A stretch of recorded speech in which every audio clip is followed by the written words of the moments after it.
오늘은 살리는 채무자다라는 제목으로 말씀을 준비했습니다.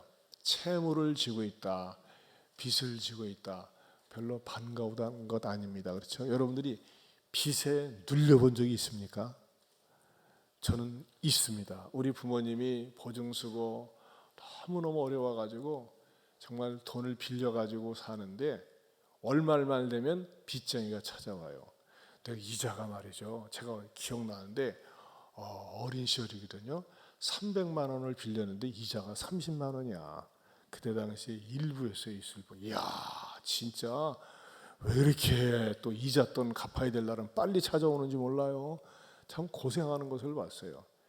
참 이 돈에 빚을 지고 산다는 것은 굉장히 힘이 듭니다.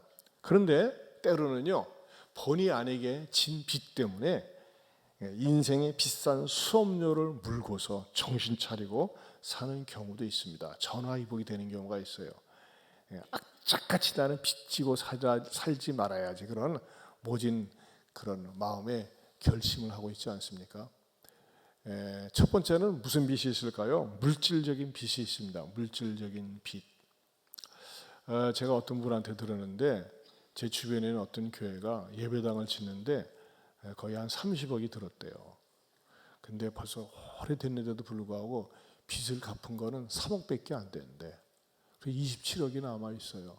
너무나 무리해서 진 거예요. 무리해서. 그러니 교인들한테 늘 말이죠, 여러분 우리가 한 달에 이자가 얼마 나가는 줄 아십니까? 헌금 좀 하세요. 이게 참 광고하고 얘기한다는 게 교인들이 예배당에 와서 스트레스를 받습니다. 스트레스를 받아요. 그래서 저는 우리가 이 비전센터 질 때나 예배당 질 때나 땅 구입할 때도 절대 성도들에게 이런 거 사야 됩니다, 헌금합니다 막 이렇게 강조한 적이 없어요. 그냥 하나님이 주시면 주시는 대로, 또 뭐 좀 덜 주시면 덜 주시는 대로 기다렸다가 하면서 여기까지 왔습니다.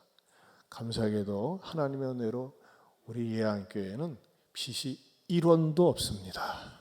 할렐루야.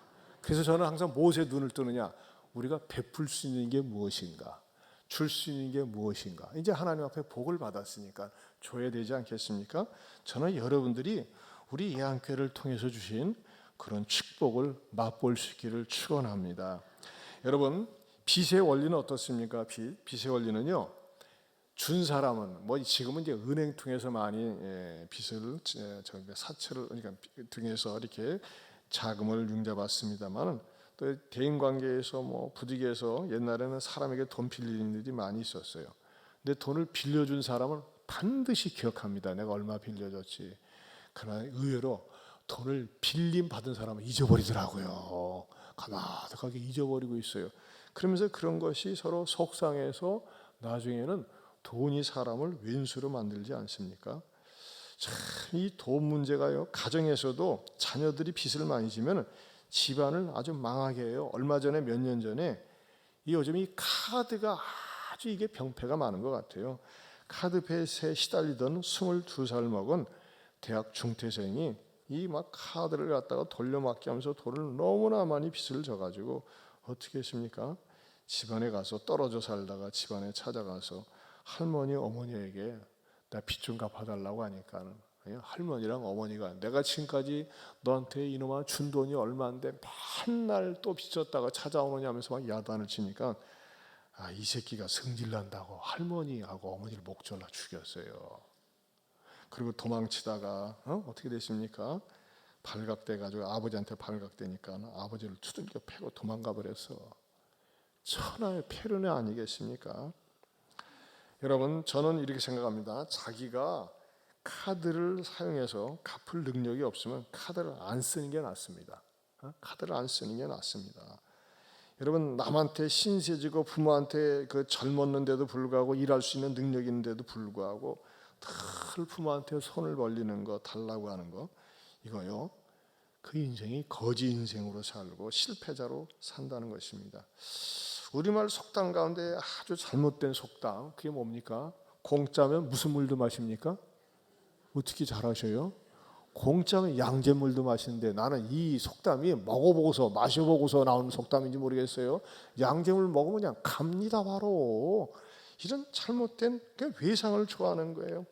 특별히 이 카드라는 게 말이죠. 이 카드 사업하는 분들한테는 죄송합니다만 카드로 인해서 돌려막기 하는 거, 이것으로 더 어려운 분들이 얼마나 많은지 몰라서 제가 카드가 뭐냐 이 제 나름대로 정의를 해봤어요. 카드란 칵 하고 들어누워 자빠지게 만드는 완고한 고집불통의 환자다. 이걸 갖다가 카드를 잘못 사는 사람들의 모습이 아닌가 생각을 합니다. 이 돈을 빌려 쓰기 좋아하고 남의 돈 쓰기 좋아하고 막 카드 함부로 쓰는 사람들은요, 한마디로 얘기해서 이 물질 관념이 너무 약해요. 그리고 이런 사람들일수록요 돈을 굉장히 헤프게 씁니다. 여러분 사업하시는 분들 명심하세요. 허드슨 테일러라고 하는 유명한 중국 선교사가 그런 말을 했어요. 우리가 사업을 하면서 왜 돈을 은행에서 대출 받아 쓰고 빌려 쓸 때가 있죠. 그 자체를 부인하면 안 돼요. 하지만은요, 자기가 갚을 수 있는 능력이 없는데도 불구하고 그 이상의 배나 돈을 빌리는 것은 하나님 뜻이 아니다 그랬어요. 그 내가 자기 소위 계산을 해보면 알잖아요. 통밥을 재보면 알잖아요. 내가 얼마를 빌리면 어느 때까지 갚을 수 있겠다. 갚을 능력을 생각을 해야 되는데 그냥 무턱대고 빌려서 쓰다가 어떻게 됩니까? 속빈 강정이 되는 것 아닙니까? 그런데 이 남의 돈을 갖다 빌려서 쓰는 사람들을 가만히 관찰해 보면요, 뻥이 심해. 약간 사기성이 있어요. 막 내가 말이지 언제까지 갚을 수 있고 내가 누구도 알고 있고 말이죠. 그냥 이 제3의 명태균이가 많은 것 같아. 명태균이가 누군지 모르라도 괜찮습니다. 명태 집안입니다. 거기가.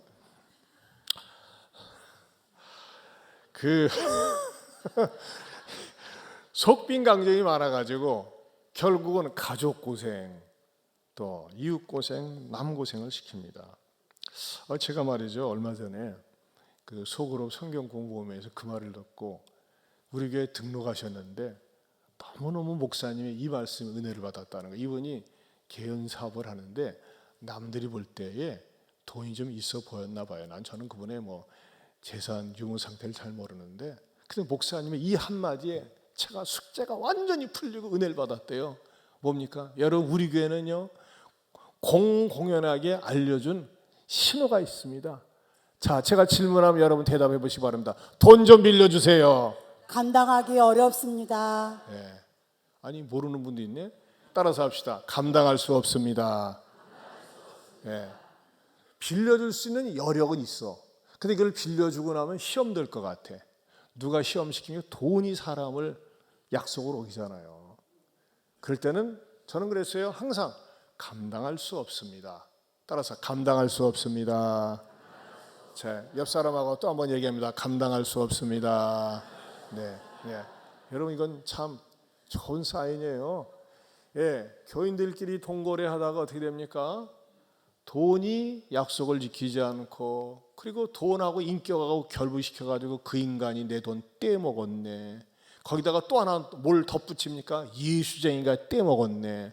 거기다가 하나 더 뭐가 붙습니까? 예수쟁이는 사기꾼이네.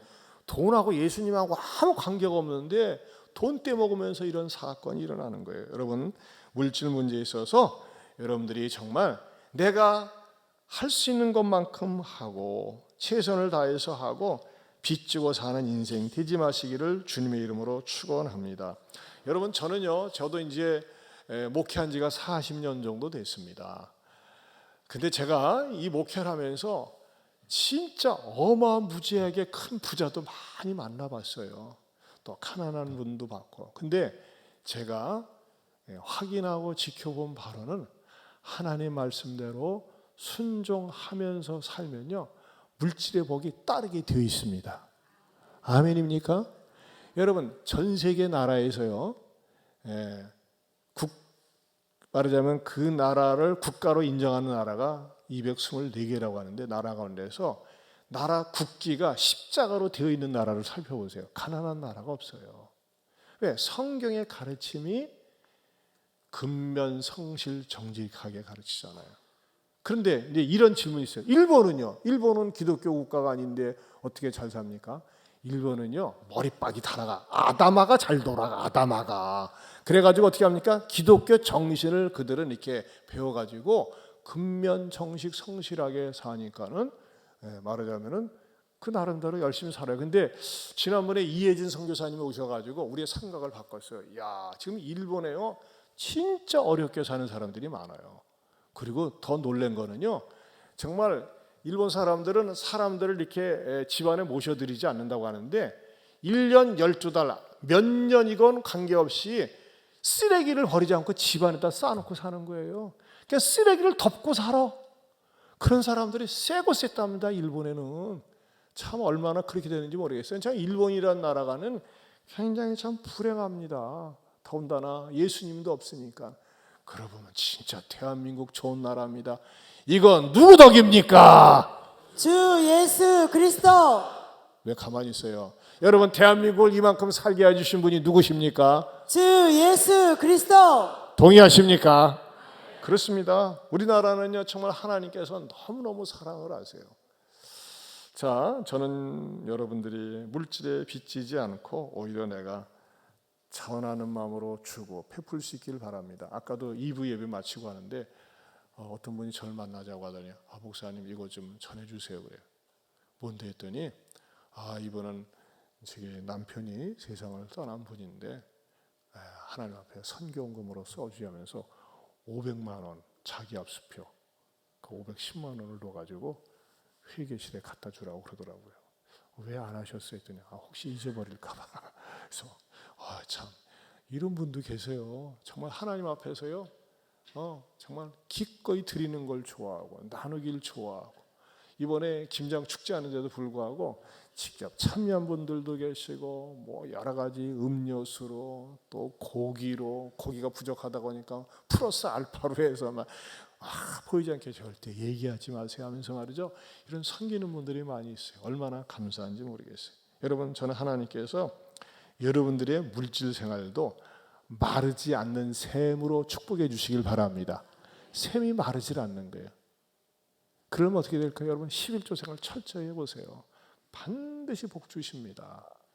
안 해보세요? 엉뚱한 대로 11조 다 빠져나가요. 병나서 사기당해가지고 이용당해가지고.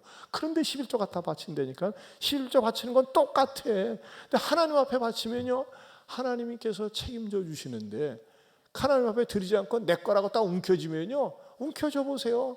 나중에 말이죠, 사고 나고 사기당하고 이용당하면서 엉뚱한 대로 다 나가. 억울하고 분해요. 여러분, 그렇게 억울하고 분한 물질 생활이 아니라 내가 하나님 앞에 드리면서 베풀면서 아름답고 존귀하게 쓰임받을 수 있기를 축원합니다. 여러분, 이 3부는 좀 시간적 여유가 있어요. 우리 교회는요 개척하면서부터 우리 교회 모르시는 분들도 계시기 때문에 몇 번 들으시는 분들은 여러분들이 처음 듣는 것과 같은 눈동자를 크게 뜨고 바라보는 게 예입니다. 우리가 말이죠, 지금 비전센터 얼마나 최신식 시설에 식당이 있습니까? 전에는요 텐트에서 식사를 했었어요. 텐트 쳐놓고, 겨울철에는 춥고 텐트니까는, 여름철에는 덥고, 설거지를 할 때도 바깥에다가 말이죠 그냥 석유난로 떼면서 설거지하고 그랬었어요, 초창기에는요. 근데 그때도 저기 육군 장성의 장성의 상무대에서 우리 장병들이 예배 드릴 공간이 없는데 교회에서 좀 협력 좀 해주세요 하면서 했는데 다들 외면했나 봐요. 익산에 큰 교회가 많이 있잖아요. 근데 다들 뭐 교회에다 쓸 돈이 있겠죠. 근데 저한테 연락이 왔어요. 우리 예안께서도 좀 협력해 주실 수 없을까요? 그때 텐트 쳤었어요. 근데 기꺼이 2천만 원을 했어요. 그때 그 장군 되시는, 사단장 되시는 윤 장로님이 우시더라고. 와서 보니까 우리는 지금 텐트에서 지금 밥해 먹고 이런 상황 속에서 됐다. 그래서 제가 장로님, 우리 교회 좀 많이 좀 써먹으십시오. 이런 교회에서도 육군 상무대 영예 성전 지는데 2천만 원 했는데 건물 뻗듯한 교회에서 좀 참여 좀 하라고 했더니 우리 교회를 많이 팔아먹어가지고 말이죠. 그래가지고 예배당 다 줬어요. 진 다음에 저보러 와서 좀 축사를 하라고 그러더라고. 그래서 제가 합니까? 그래도 목사님 꼭 오셔야 된다. 그래서 제가 축사를 했는데, 그때 군목 되시는 목사님께서 기도하는데 제가 이 기도에 얼마나 은혜를 받았는지 몰라요. 뭐라고 기도했는지 아세요? 하나님 아버지, 하나님께서는 시퍼렇게 살아계셔서 우리를 도와주심을 감사합니다. 이야, 나 그 기도에 그냥 뿅 갔어요. 하나님은 시퍼렇게 살아계세요. 따라서 합시다. 하나님은 시퍼렇게 살아계십니다. 믿으십니까? 시퍼렇게 살아계세요. 그래서 당신의 백성들이 고생하고 고통당하는 거 하나님 뜻이 아니에요. 아멘입니까? 두 번째는 마음의 빛이 있어요. 마음의 빛. 여러분, 이 마음의 빛은 뭡니까? 우리가 인생을 살면서 알게 모르게 신세를 지고 사랑을 받은 사람들에게 받은 빛이 아니겠습니까? 특히 우리는 평생 갚아도 못 갚는 마음의 빛이 있어요. 그건 누구에게 있습니까? 어머니에게 있습니다. 아빠에게 있습니다. 부모님에게 있습니다. 많이 알려진 얘기인데 어느 날 어느 엄마가 아침 식사를 하기 위해서 이 주방에 가서 막 식사를 준비하고 있는데 보니까는 식탁에다가 전에 안 보이던 이 메모지가 한 장 있는 거예요. 큼지막하게. 그러면 똑똑한 아들이 무슨 글짓기를 했나 해가지고서 딱 보니까요. 그 똑똑한 아들내미가 이렇게 정정당당하게 메모지를 올렸어요. 한번 보겠습니다. 시작. 이번 주에 아빠 구두 닦아드린 거 5,000원, 엄마 심부름 3번 한 거 3,000원, 쓰레기 2번 내다 버린 것 2,000원, 합계 10,000원. 네, 청구서야. 그 엄마가 그걸 씩 웃으면서 그래? 그러면서 10,000원을 딱 끄집어내가지고 놓으면서 그 옆에다가 딱 위에다 올려놓고 그다음에 이제 아들내미가 그걸 썩어놓고 이제 지방으로 들어갔으니까 응답을 기다리고 있을 거 아닙니까? 그래가지고 이제 나올 때까지 또 엄마도 말이죠. 그 청구서 위에다가 돈을 10,000원을 딱 놓고 이렇게 썼습니다. 뭐라고 썼느냐? 한번 보실까요? 시작. 너를 몇 달 동안 내 뱃속에 넣고서 데리고 다닌 것 무료. 너를 그동안 먹이고 입히고 키우는 데 들어간 돈 무료. 내가 아플 때 밤새워 기도하며 눈물 흘리며 간호한 건 무료. 이 외에도 너에 대한 나의 진정한 사랑까지 전부 무료. 돈을 딱 짚고 보니까 이 얼굴이 너무 미안한 거예요. 얼굴이 막 벌개졌어요. 그래가지고 이 아들내미가 밑에다가 뭐라고 썼는지 아세요? 이미 다 지불되었음 10,000원은 다시 돌려드립니다. 그리고 옆에다 엄마 미안해요, 사랑해요 그렇게 썼어요. 그래도 이런 자식들은 철이 있어요, 그렇죠? 네. 사실 우리는 인생을 살면서 참 헤아릴 수 없는 많은 빛이 있습니다. 이 빛을 뭐라고 합니까? 사랑의 빛이라고 합니다. 저도 제가 이 자리에 선 거 정말 사랑의 빛이 많습니다.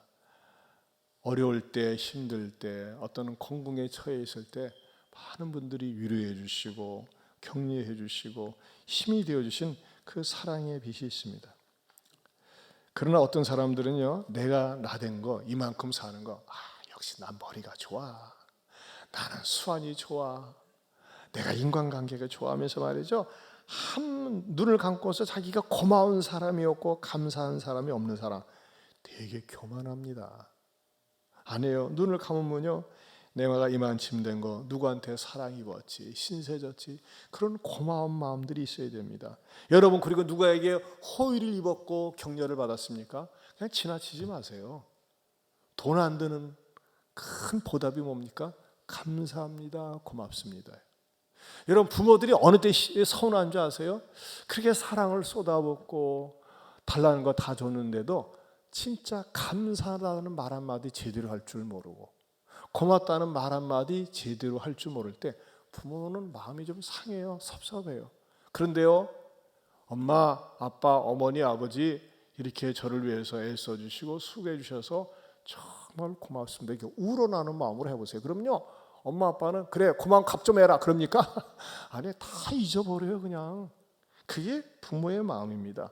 여러분, 우리는 부모와 자식 간의 관계만 그렇습니까? 아니에요. 우리 주변에서 내가 누구에게 호의와 사랑을 입었습니까? 그럼 감사를 표현하세요. 또 고맙다고 표현하세요. 그게 자기 스스로를 행복하게 만들어 간다는 것입니다. 세 번째는요, 영혼의 빛이 있습니다. 영혼의 빛. 세상 모든 사람들은요, 물질의 빛과 마음의 빛이 있어요. 그런데요, 그리스도인들은 다른 빛이 있습니다. 다른 채무감을 가져야 됩니다. 그것은 뭘까요? 바로 영혼의 빛입니다. 영혼에 대한 채무의식입니다. 여러분, 내가 말이죠, 주일날 예배 시간에 이 자리에 앉아서 예배 드릴 수 있도록 예배자로 세우기 위해서 얼마나 많은 사람들이 나를 위해서 기도했겠습니까? 얼마나 많은 사람들이 나를 위해서 수고했습니까? 때로는 내가 무시하고 모욕하고 외면하고 냉차게 거절하고 말이죠, 박대하고 그랬는데 내가 하나님 앞에 구원받을 수 있도록 얼마나 많은 사람들이 눈물을 뿌리고 때로는 금식하고 기도하고 헌신했는지 모릅니다. 여러분, 빛 가운데서 말이죠, 가장 소중한 채무의식이 뭔지 압니까?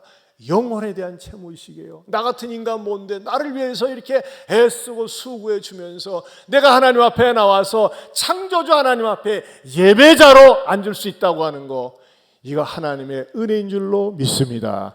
그러면서 나를 위해서 누군가 수고해 준 거예요. 나를 위해서 이 건강하고 좋은 게 와서 예배드릴 수 있도록. 여러분, 내가 인생을 살면서요, 우리 그리스도인들 가운데 최고 축복이 뭔지 압니까? 건강하고 좋은 교회 만나는 겁니다.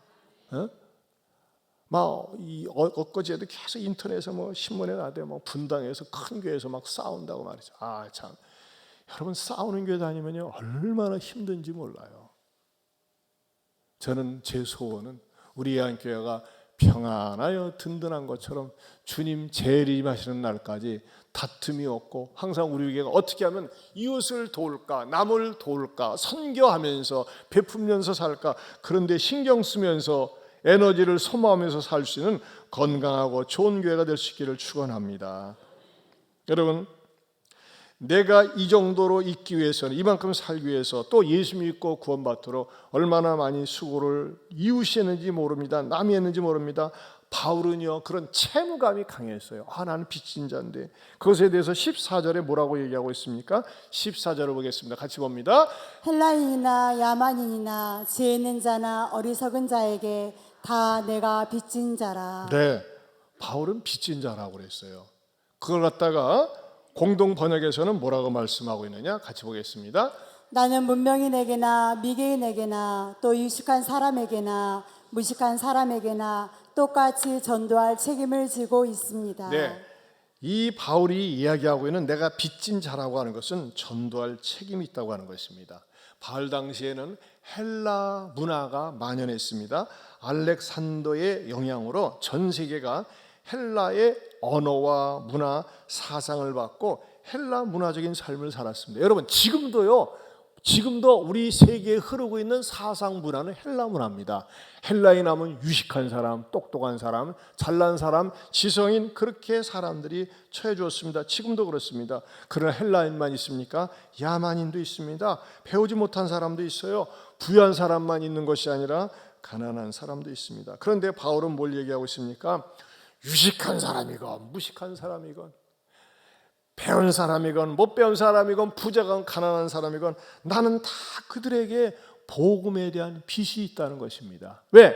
내가 이렇게 구원받고 보니까는 이 구원받은 사건은 모두에게 필요하기 때문에 그렇다고 하는 것입니다. 그래서 이 구원을 필요로 하는데 이 구원을 받기 위해서 무엇을 해야 되느냐? 15절 말씀을 한번 읽어봅니다. 같이 읽어보겠습니다. 그러므로 나는 할 수 있는 대로 로마에 있는 너희에게도 복음 전하기를 원하노라. 네, 로마에 잘난 사람, 똑똑한 사람, 그런 사람들이 있지만 그런 사람들에게도 복음을 전한다고 그랬어요. 왜 그런 것입니까? 이 복음에 무엇이 있습니까? 복음의 16절 말씀 같이 읽어봅니다. 내가 복음을 부끄러워하지 아니하노니 이 복음은 모든 믿는 자에게 구원을 주시는 하나님의 능력이 됨이라. 먼저는 유대인에게요 그리고 헬라인에게로다. 따라서 봅시다. 복음에는 능력이 있습니다. 능력이 있습니다. 여러분, 세상에는 종교가 많이 있어요. 세상에 잡종교까지 합쳐서 한 4천여 정도 된다고 한대요.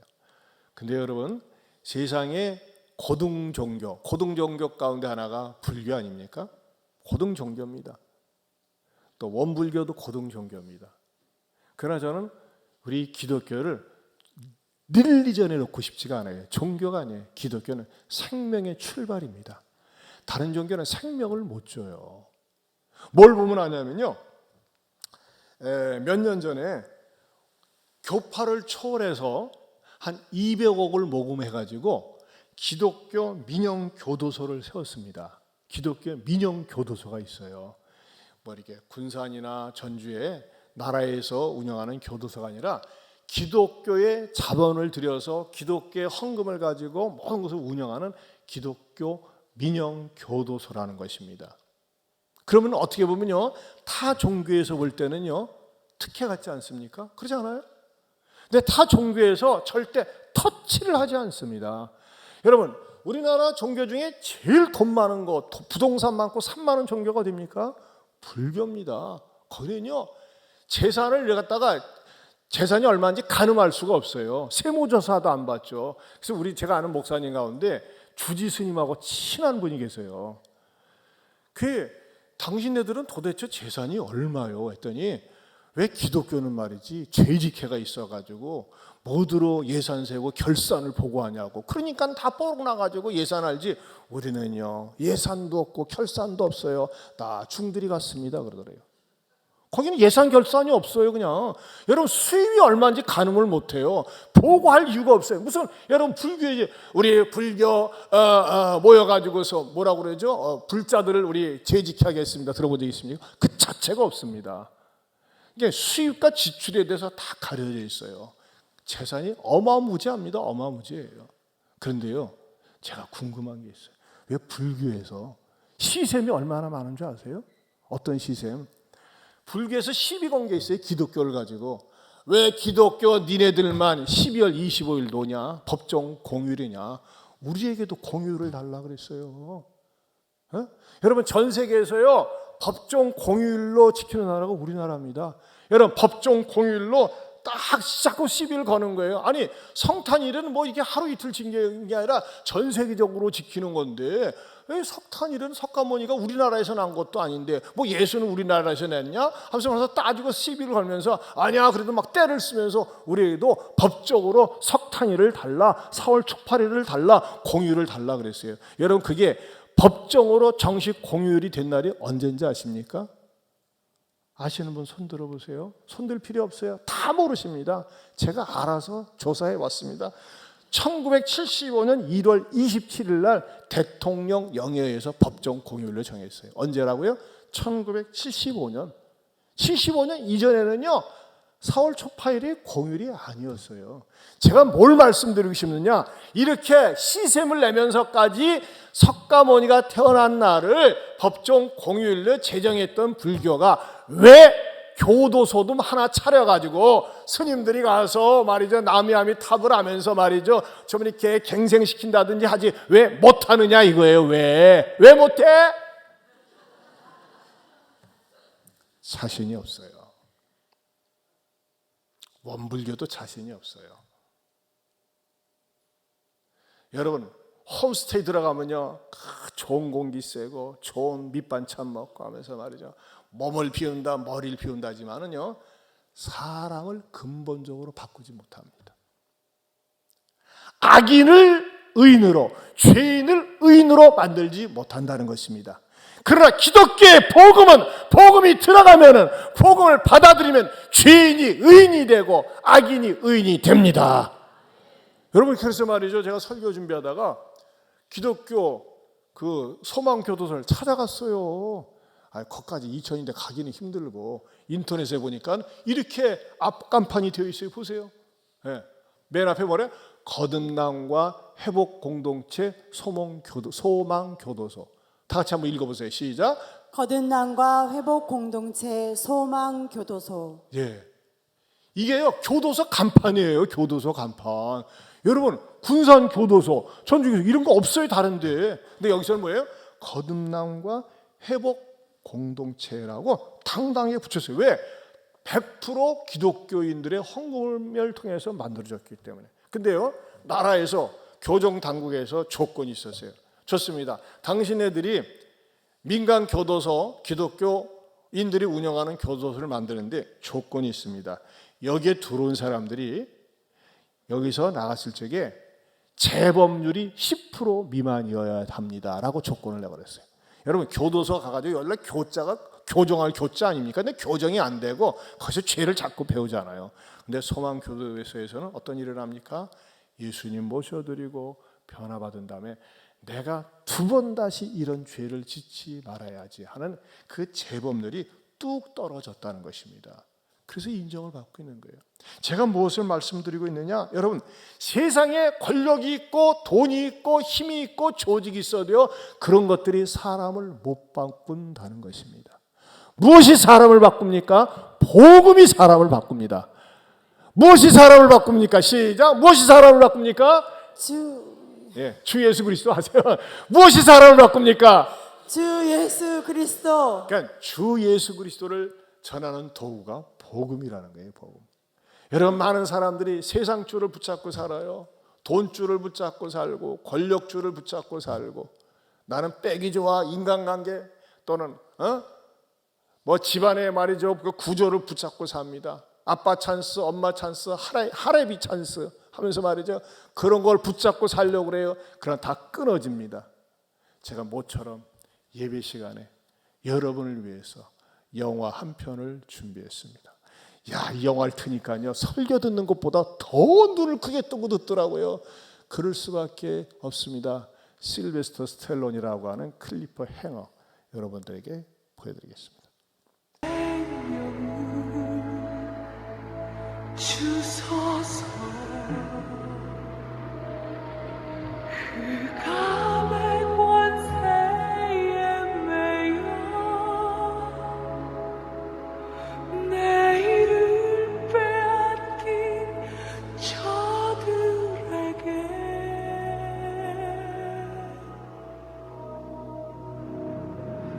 저 소망 없는 텅 빈 가슴에 새는 주소서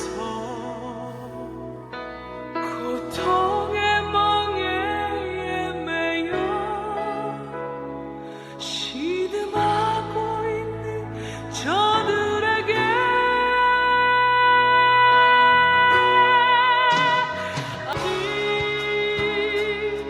다시 섬기게 하소서. 여러분, 세상 사람은요, 돈이 많으면, 돈줄을 붙잡고 있으면 끊어지지 않을 것처럼 착각하면서 돈 버는데 혈안이 되어서 삽니다.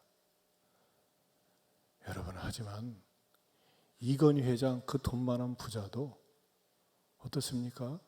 그게 그를 구원해 주지 못했어요.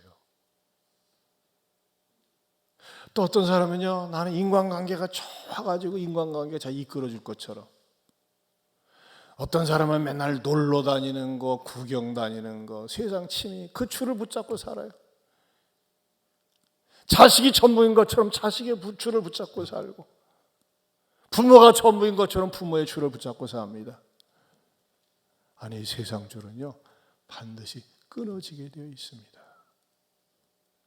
여러분, 세상 줄 끊어지면은 청하는 영화라 그냥 죽고 말지만, 주님의 줄을 붙잡지 못하면 영원한 지옥 불구덩이 속에서 영원토록 고통을 당하는 거예요. 근데 하나님께서는 우리들에게 생명줄을 던지라고 그랬어요. 여러분, 어떻게 하면 됩니까? 여러분들은요, 할 일이 다른 게 아니에요. 다음 주에 교회 와서 한번 복음 들어보자. 새생명 축제인데 한번 와봐. 권면하면 돼요. 여러분들 의무를 다하는 거예요. 여러분들이 구체적으로 복음을 전하지 못하면 제가 구체적으로 복음을 전합니다. 그래서 여러분, 이번 한 주간은 여러분들이 좀 긴장하면서, 여러분 가정 가운데 가난한 교인 많죠? 뭐 옛날에 교회에 상처받았다고 핑계대고, 한 번 빠지고 두 번 빠지다 보니까 게을러져 가지고 주저앉아 있는 분들 많이 있습니다. 여러분, 그 상태로 살다가 밑도 끝도 없는 지옥불에 던져집니다. 구경해서는 안 됩니다. 이번 한 주간 여러분들이 정말 긴장하고 기도하면서, 저는 저 영화 한 편 속에 나타나는 저 장면이 여러분에게 충격을 줬으면 좋겠어요. 아, 내가 생명줄을 던져야지, 복음의 줄을 던져야지, 주님께로 이끌어야지 하는 안타까운 마음을 가지고 기도하면서, 이번 한 주간 여러분의 집안과 바깥에 복음을 모르고 있거나 믿다가 쉬고 있는 분들에게 복음의 줄, 전대줄을 던져서 다음 주에 와서 복음을 들을 수 있도록 힘써 주시기를 주님의 이름으로 축원합니다. 기도하겠습니다. 하나님 아버지, 이 세상 많은 사람들이 세상 줄이 단 줄 알고, 돈줄이 단 줄 알고, 백이 단 줄 알고, 인간관계가 단 줄 알고, 가족만이 단 줄 알고 하나님 없이 붙잡고 매달리고 있습니다. 언젠가 끊어지는데, 이런 불행한 사람들에게 우리가 생명줄을 던지는 일에 앞장서는 우리 모든 성도들 되게 하여 주시옵소서. 예수님 이름으로 기도하옵나이다. 아멘. 다 같이 일어서셔서 찬송가 500장 같이 부르겠습니다.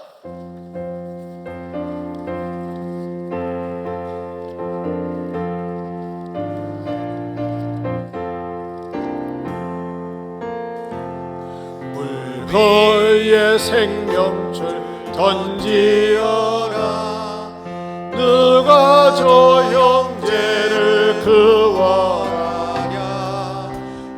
우리의 가까운 형제이니 이 생명줄 그누가 던지려나.